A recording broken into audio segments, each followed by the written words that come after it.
Hello and welcome to another edition of our election road trip, the Dhabas of Democracy, a journey that began in Kanyakumari and has slowly made its way through the southern states, through peninsular India, has finally entered Maharashtra from the state of Telangana. I'm Barkha Dutt, you're with the Mojo Story.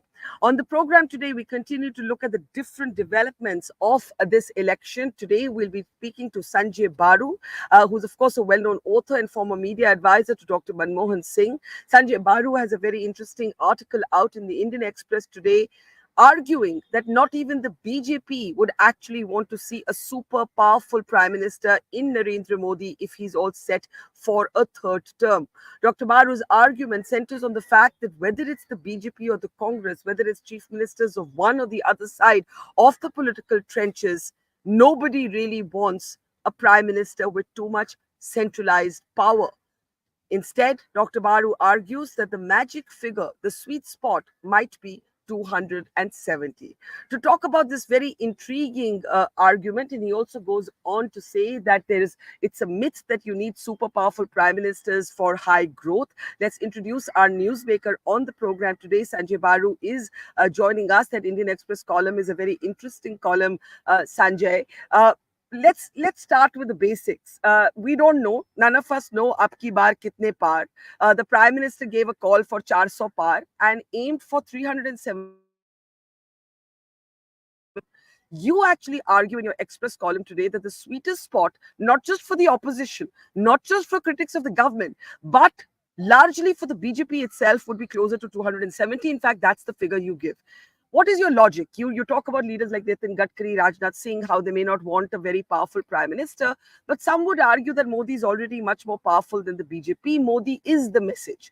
So is this a kind of wishful thinking on your part? You're not known to be an admirer of this government. Maybe it's you who wants to see a Narendra Modi with his wings clipped. What do you say? Hang on, Sanjay. I can't hear you. I Uh, can't hear Sorry. Sanjay. Yeah, now I can. My column is based on what I consider is the kind of rationality of politics in a democracy, that too in a federal parliamentary system like ours. In our system, the only time when cabinet ministers in Delhi and chief ministers in state capitals were reduced to rubber stamps and had to kind of kowtow to the prime minister was little before and during the emergency, or maybe a little after that as well. But that was an aberration. I argue that even from the time of Jawaharlal Nehru, you had very powerful union ministers and you had very powerful provincial leaders. Now, you need that for two reasons. One, you need that in order to be able to give different parts of India a certain role in the governance of this country. But two, you also need to have empowered leaders at all levels for any party to kind of go on and on.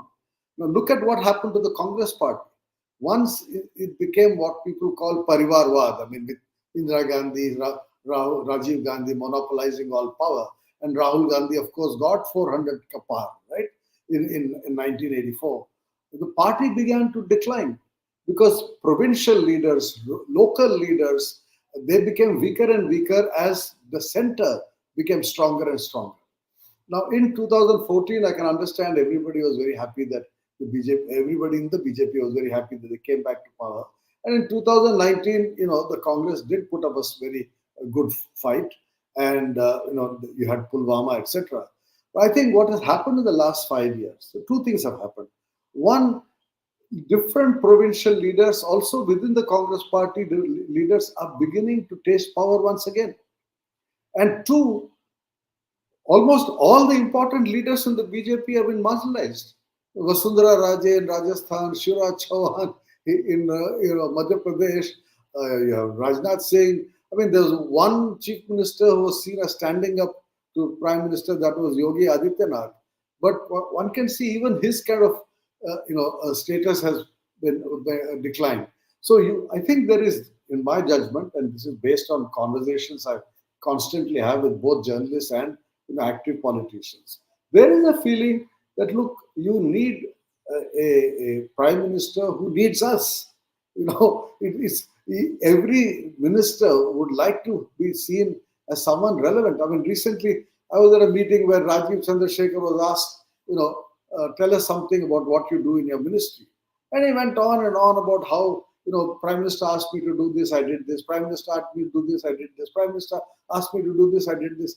Now, I was almost tempted to ask him, though I didn't, that, okay, if you are doing everything the Prime Minister is doing, why do we have a minister? A secretary to Government of India can do. After all, you're only getting instructions from the Prime Minister. Why do you need ministers? Ministers are political animals.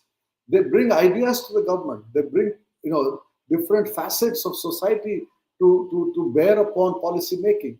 But if you only have ministers who take orders from above, that is what we did. We saw in this country. I mean, after all, the emergency was like that.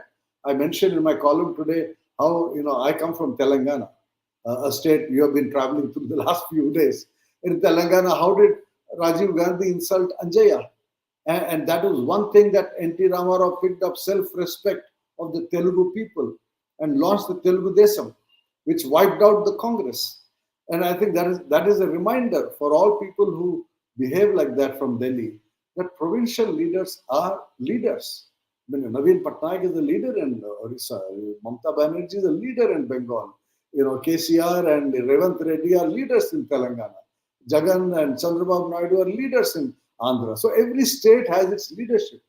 And I think what many of them have felt in the last few years, and you can see the debate on federalism, in the media over the there is a feeling of weakening of federalism. You read the Congress Party manifesto. It says India is a union of states. It's reminding us of the opening lines of the Constitution. Because we have forgotten that it's a union of states. It's supposed to be, everything is Delhi and everything is Bharat. So, I think there's a context in which I've argued that there's a feeling within the BJP also, and certainly within other parties, that we've had a period of an excessively powerful Prime Minister who has misused his power, whether it's to do with ED, CBI or IT, or the way in which these electoral bonds, all these stories are now out in the open. So there is a feeling that, look, he's become so powerful, he can get away with whatever. And so it's better to bring him down. I think that feeling is a very widespread feeling. This is what I get. I'm not an active journalist like you, Barkha. You're out in the field. I just kind of circulate in smaller and smaller circles. But this is the kind of feedback one gets. But while that's very well argued in terms of what you might want for India, no one too powerful, whether it is in the Congress or the BJP, checks and balances that a democracy needs. The fact is that the Prime Minister has been a very unusual Prime Minister. Perhaps the only parallel that you can think of a leader so powerful was Indira Gandhi, and therefore what you may seek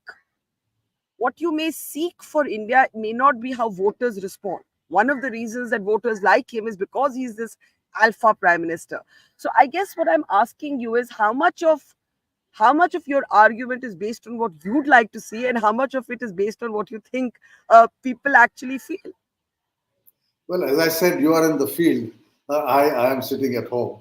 So, you have a better finger on the pulse of the voter. And, I don't know what kind of feedback you get.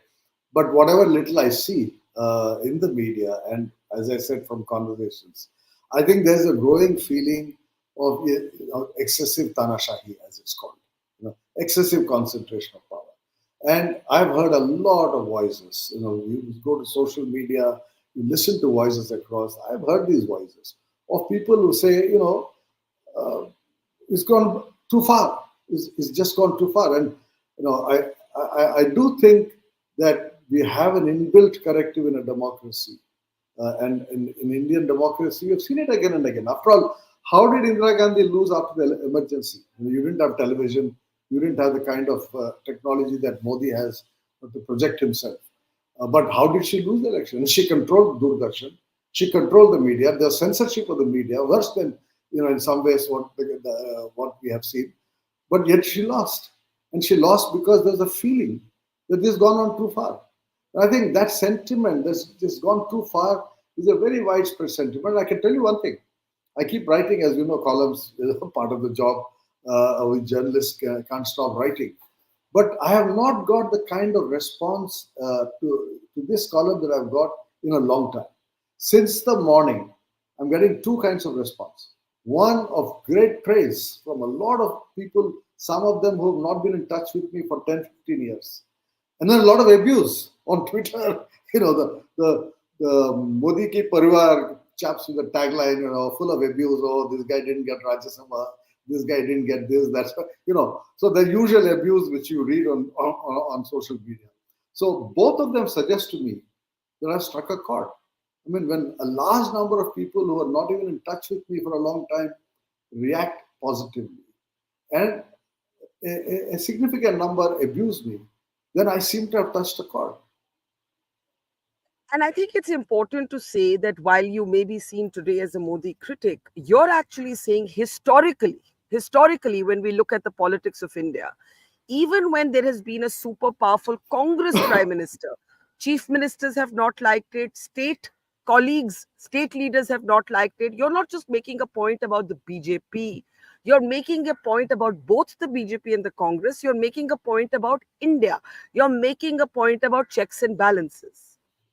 I'm making a point actually about the psyche of a person in public life. Why do you become a politician? Why do you become the defense minister of India?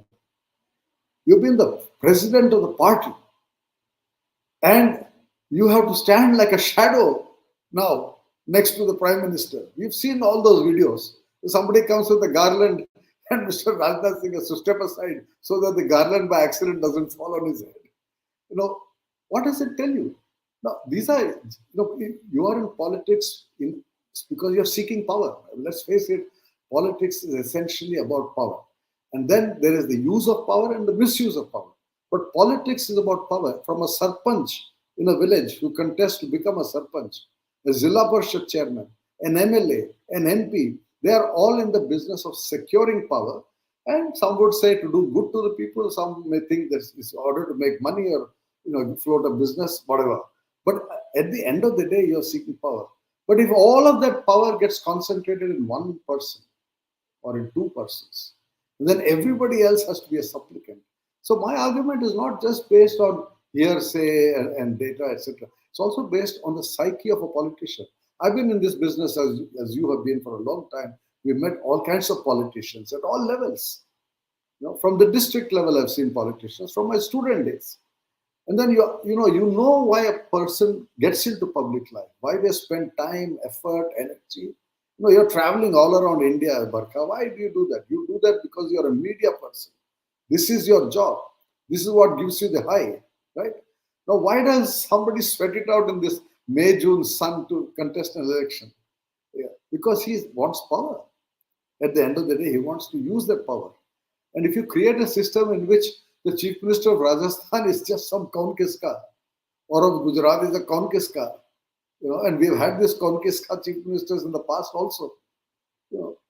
What do all those people who are really, people with a base do? They say, boss, is enough. Both ho gaya. Now time for us also to regain our self-respect. Let me ask you this. If you were to look back at the Indira years, arguably the only other phase where we've seen this kind of sort of power concentrate in, this kind of powerful prime minister, what do you think are the lessons of history? And I'm not talking of the obvious one of the emergency. I'm saying more in terms of the marginalization of state Congress leaders, the high command culture that the Congress is even today plagued by. It actually changes the structure of a party, and the consequences of that are felt in the long term. The BJP may not feel the consequences of it today, but like the Congress is today feeling the consequences of something that started long ago. So, talk a little bit about the historical perspective. Absolutely. This is extremely important to understand because, senior leaders, again, I keep mentioning the same names, whether it's Rajnath Singh or a Gadkari or Amit Shah, they're all more or less the same age as the prime minister. They'll all be around for 5 years, maybe 10 years. What of a 25-year-old, BJP leader who wants to get into politics, who becomes an MP today? He's looking at a career in politics of 30, 40 years in front of him. And then he goes back to the 1980s when you had, Indira Gandhi with 300 plus, Rajiv Gandhi 400 plus. And they got demonetized, politically demonetized. You could no longer win elections in the name of Indira Gandhi and Rajiv Gandhi, right? So the Congress had to reinvent itself, go into coalitions, etc. And a whole generation of people lost their chance to be in power because they came into the Congress at the wrong time. If you were in the Congress in the 50s, 60s, 70s, you were very powerful. Just as if you're in the BJP in the last 10, 15 years, you have had a chance at power. But if you're entering politics today, your single biggest fear, if you're a member of the BJP, is what 10 years from now? Who will lead this party 10 years from now? Will Modi be able to fetch me even one vote, you know, in the next general election or the one after that? So I think that is the what results in a decline of the organization. And the Congress party suffered the consequences of centralization of power because the organization became weaker at the state level. And I think that is something which is already happening in the BJP.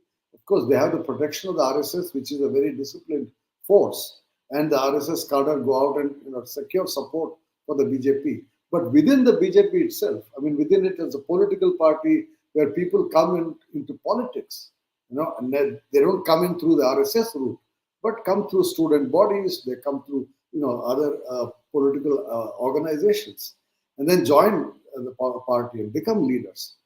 And they find suddenly that there's no organization left. This organization is no longer able to deliver. What happens? So I think there's a lesson for political parties that if you have a third term of a Modi with 370, 380, 400, whatever, the organization will continue to dwindle as it has.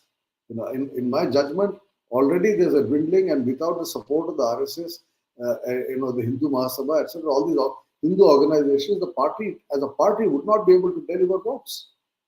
And one But must make this distinction. Sanjay, as they say, Jo Jeeta Wahi Sikandar. Now, the fact is that the way the last decade has been, the Modi factor has been the overriding factor. Ideology comes second. It is the prime minister all the way. He sometimes even managed to swing state elections. The only other electoral magnet for the BJP has been Yogi Adityanath, the UP chief minister. Literally nobody else. I think, in fact, if most people had to name today the chief ministers, and no disrespect to them, but if they had to name the chief ministers of Rajasthan and Madhya Pradesh, a lot of people wouldn't know. But Modi's fans would argue, as some of them are arguing in the audience stream, that voters don't care about what you care about. For example, we have Saurabh Vashisht saying voters don't care about the centralization of power; they simply care about deliverables.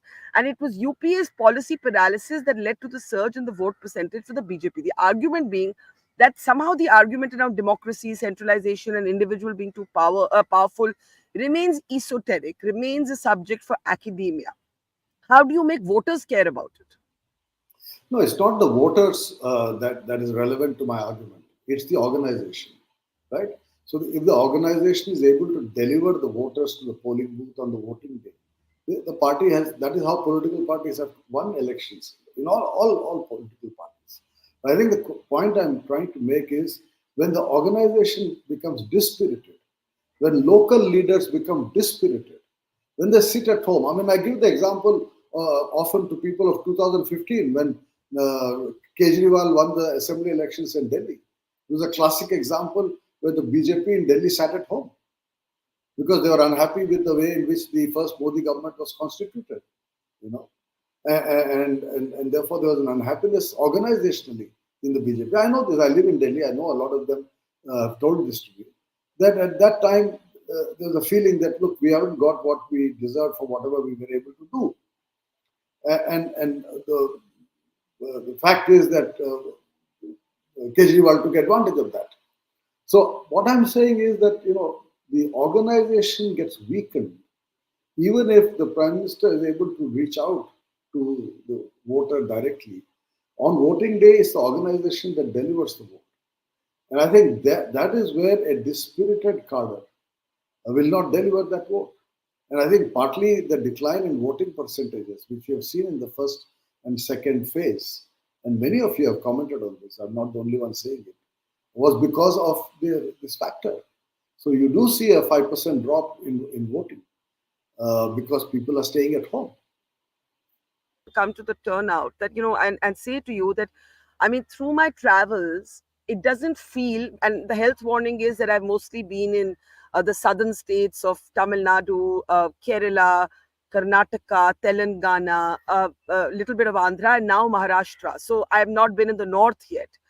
It doesn't feel like a wave election, but that cuts both ways. It doesn't feel like an anti-incumbency at all. There is still great popularity for Modi in lots of urban pockets, especially in states like Karnataka. But it doesn't feel like a great surge either. There is no massive emotional enthusiasm. And I was just going to come to the turnout, and whether you think that this dispiritedness is manifesting itself in turnout. Indeed, that I would say that because ultimately high turnouts are ensured both by an enthusiasm as well as organization. And if there is no enthusiasm, as you said, dispirited voter, and in my judgment, also some weakness in the organization, I think both factors are playing a role. And that is why you get this lower turnout.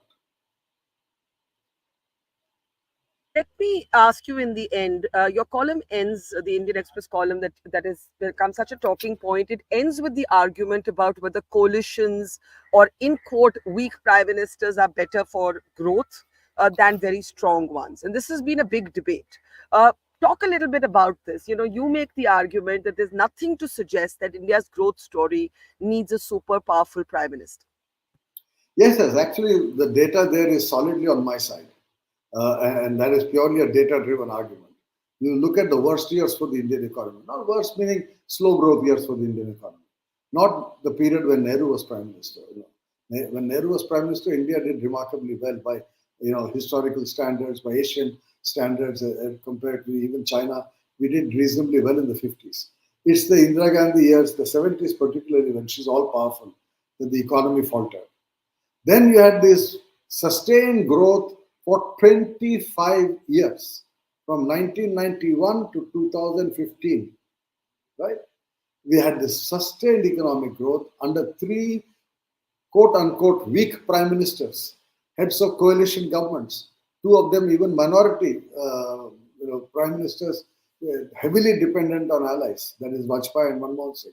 But even Narasimha Rao, though he managed to carve out a little majority for himself, he was a weak prime minister because of his own party was not with him. And yet you see the kind of policy changes that happen. You see the impact of those policy changes on the economy. And here we had a powerful prime minister who could do the farm sector reforms because he was not able to manage the implementation, the acceptance, the public selling of those reforms. You had farmers on the streets of Delhi, and finally the government backed off, right? I mean, I remember you were also probably in Delhi in 91, 92, when from India Gate to Vijay Chowk, it was a sea of red flags. A sea of red flags. The entire left parties, CPI, CPM, CPML, they all got hundreds of thousands of people condemning Narasimha Rao and Manmohan Singh and opposing the economic liberalization policies. And yet, those two weak gentlemen held on. They didn't back off, right? So you had a wise leadership that knew how to deal with opposition. Here you have a leadership that is powerful but unable to deal with opposition. In fact, alienating opposition, not being able to take people along. And the impact of that is on the economy, performance of the economy. I talk to a lot of business people. Having been in the business media, I know a lot of business people, and I can tell you that many of them are very, very pro BJP ideologically. They have no problem with the Hindutva agenda of the BJP. But they don't want a government that is unable to move despite having so much power. And on the other hand, he uses all these agencies against people that don't fall in line. So I think overall the message is that even business doesn't mind a coalition government, and because the coalition governments have delivered, the data is there. I do have to close now, but it seems to me that even you believe, as of now, that the prime minister is likely. I have to use my words carefully. Likely headed for a third term, but you think that the best case scenario and the likely scenario is a reduced set of numbers, not a 370, not 370, and certainly not a 400 par. It looks like that at the end of two phases. We have another 4 or 5 phases to go. It's a long summer. Let's see. Let's see what happens. Never second guess the Indian voter. That is indeed the moral of the story. And the other interesting thing to learn, even after 30 years of being a journalist, is that people have got so canny and so smart. They will not even necessarily tell you what they're actually thinking. So one has to also take with fistfuls of salt what people say on camera and what they might say off it. That's another important lesson of journalism. Thank you, Absolutely. Dr. Baru. Thank you. Great talking point. Agree, disagree. Your column has generated a lot of debate, and that's what all great writing should do. Thank you very much. Always a pleasure. Thank you. Thank Thank you. you. Take care. And that's it on this edition, but we've got a lot more coming up on the platform. Do look out for our next edition of the Dhabas of Democracy coming to you soon. We are traveling from Kanyakumari to Kashmir, having just left Telangana and entered Maharashtra. See you soon on the next program. We're at the Indian mainland's southernmost tip in Kanyakumari, the confluence of the Bay of Bengal, the Arabian Sea, and the Indian Ocean. It is from here that we're beginning our big road trip to the heart and the soul of India, Dhabas of Democracy. That's all about traveling thousands of kilometers to look at the food, the fun, the festivity, the flavors of this election, but also, of course, to tell the stories of you, the people, of we, the people. At Mojo Story, we have always gone to where the story is. It could be the battlefields of Israel and Gaza, it could be the conflict zone of Manipur, or it could be the sorrow and the tragedy of COVID. We think of all of you as members of our community, of our family. So, I'm urging you and requesting you today to help us tell your stories and our stories. So do become a Mojo member, support and power our storytelling, but also get first access to our big interviews, our special ground reports, our town halls, and also have the opportunity to ask our newsmakers questions directly, as well as get published on our platform. Become a Mojo member, click on the link below, and see you